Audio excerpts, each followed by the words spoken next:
ભારતીય જનતા પાર્ટીનો દરેક કાર્યકર્તા દરેક વાત માટે હંમેશા તૈયાર હોય છે। એ અમે ખરા અર્થમાં ચરિતાર્થ કર્યું। અમે ખાલી ખાતમુહૂર્ત જ કરીએ છીએ એટલું નથી, અમે લોકાર્પણ પણ કરીએ છીએ, બોલીએ છીએ એ પાળીને દઈએ છીએ। એ વાતને રાજકોટની જનતાએ સ્વીકારી છે કે ભારતીય જનતા પાર્ટી રાજકોટ મહાનગરપાલિકામાં ખૂબ સારી રીતે વિકાસના કાર્યો, લોકોને ઉપયોગી થવા એવા કાર્યો કરી અને અમારી ઉપર જે ભરોસો મૂક્યો છે એને અમે ખરા અર્થમાં ચરિતાર્થ કરીશું। 15માં અમે એવા વ્યક્તિને હરાવવામાં સફળ રહ્યા છીએ। 16 નંબર ગુમાવવાનો અમને ખૂબ રંજ છે। રાજકોટની જનતાનો હૃદયપૂર્વક હું આભાર માનું છું। આજરોજ રાજકોટ શહેરના કોર્પોરેશનની જંગી બહુમતીથી અમે જીતા છે। આવનાર દિવસોમાં વધુ સારી સેવા રાજકોટની પબ્લિકની થઈ શકે એના માટેની વ્યવસ્થા ગોઠવશું।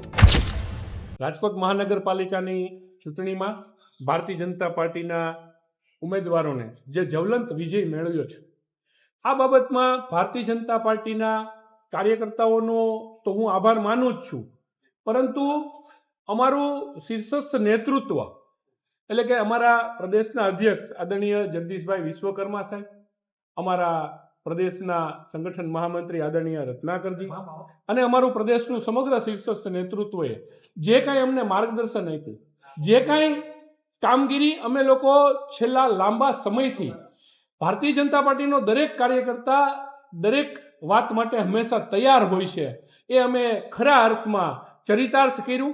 અને ગુજરાત સરકારની જે ભારતીય જનતા પાર્ટીની સરકાર છે, માનનીય મુખ્યમંત્રી શ્રી ભૂપેન્દ્રભાઈ પટેલ, નાયબ મુખ્યમંત્રી શ્રી હર્ષભાઈ સંઘવી સાહેબ અને અમારી ભારતીય જનતા પાર્ટીની સરકાર અને રાજકોટ મહાનગરપાલિકામાં અમારી જે આટલા વર્ષોથી ભારતીય જનતા પાર્ટીનું શાસન રહ્યું છે, એમણે જે સુશાસન આપ્યું અને અમે ખાલી ખાતમુહૂર્ત જ કરીએ છીએ એટલું નથી, અમે લોકાર્પણ પણ કરીએ છીએ। એટલે જે બોલીએ છીએ એ પાળીને દઈએ છીએ।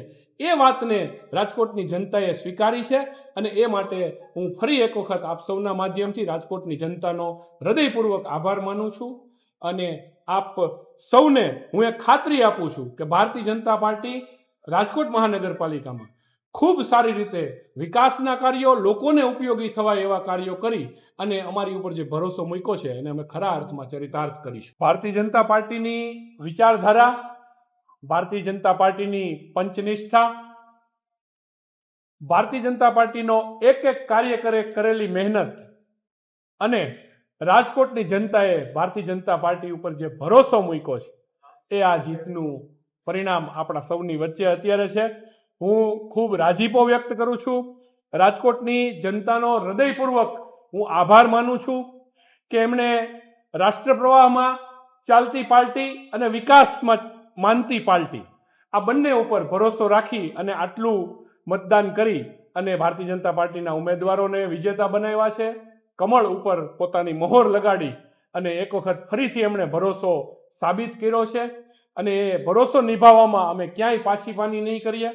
આપણા યશસ્વી વડાપ્રધાન આદરણીય નરેન્દ્રભાઈ મોદી સાહેબની દૂરંદેશી વિચારધારા કે જે ભારત દેશને એક નવી ઊંચાઈ તરફ લઈ જવા તરફ ગતિ કરાવી રહ્યા છે અને એમણે જે એક સ્વપ્ન જોયું છે અને એ સ્વપ્ન ઉપર ભારત દેશને પરમ વૈભવના શિખર ઉપર પહોંચાડવાનું એમનું સ્વપ્ન અને ભારતીય જનતા પાર્ટીની પંચનિષ્ઠાવાળી વિચારધારામાં કાર્ય કરતા કાર્યકરો આ બધાનો સમન્વય થઈ અને એક જે સુશાસન આપવાની ભારતીય જનતા પાર્ટીની જે પદ્ધતિ રહી છે, એ પદ્ધતિનો લોકોએ ફરીથી સ્વીકાર કર્યો છે। ત્યારે ફરી એક વખત હું જનતાનો આભાર માનું છું અને ખરા હૃદયથી હું આભાર માનું છું અમારા સૌ કાર્યકર્તાનો, અમારા સૌ આગેવાનનો કે જે બધાએ એકમેકની સાથે ખભે ખભા મિલાવી અને એકબીજામાં ભરોસો રાખી અને ભારતીય જનતા પાર્ટી કે જે એક ભાજપ પરિવાર તરીકે અમે ઓળખીએ છીએ, અમે બધાએ પરિશ્રમની પરાકાષ્ઠા સર્જી લોકોની વચ્ચે જવામાં, અમારી વાતને લોકોની વચ્ચે લઈ જવામાં અને અમારા જે વિકાસ કાર્યો થયેલા છે એ વિકાસ કાર્યોને જે લોકોએ સ્વીકાર્યા એ વાતને અમે ખરા અર્થમાં સમન્વય કરી અને આજે આ પરિણામ લાવી રહ્યા છે। ત્યારે આપ સૌના માધ્યમથી હું ફરી એક વખત રાજકોટની જનતાનો અને અમારા કાર્યકર્તાઓનો આભાર માનું છું। 15માં અમે એવા વ્યક્તિને હરાવવામાં સફળ રહ્યા છીએ કે જે આટલા વર્ષોથી અમારી એ પેનલ આવતી નહોતી, એ પેનલ તોડી અને ત્યાંના સૌથી જે મજબૂત કેન્ડિડેટ હતા એમને હરાવવામાં અમે સફળ રહ્યા છીએ અને એ અમારી એક જીત છે। અને 16 નંબર ગુમાવવાનો અમને ખૂબ રંજ છે અને 16 નંબર બાબત અમે પૂરેપૂરું વિચાર મંથન કરીશું. ત્યાંની અમારી સંગઠનની ટીમ, લડી રહેલા ઉમેદવારો અને ત્યાંના બધા જ કાર્યકર્તાઓ સાથે ચર્ચા કરી અને આનો ચિતાર મેળવી અને અમે આગળની એમાં પ્રક્રિયા જે કાંઈ કરવી પડે એ કરી અને ત્યાં ફરીથી અમે મજબૂતીથી ઉભરી આવીશું. આજરોજ રાજકોટ શહેરના કોર્પોરેશનની જંગી બહુમતીથી અમે જીતા છે. એનો શ્રેય હું આપણા સૌ સનિષ્ઠ કાર્યકર્તાઓ, આગેવાનો તથા રાજકોટની જનતા જે ભાજપ તરફી મતદાન કર્યું છે જે પ્રજાએ, એનો હું હાર્દિક આભાર માનું છું. અને જેમ માધવભાઈએ કીધું એમ આવનાર દિવસોમાં વધુમાં વધુ સારી સેવા રાજકોટની પબ્લિકની થઈ શકે એના માટેની વ્યવસ્થા ગોઠવશું.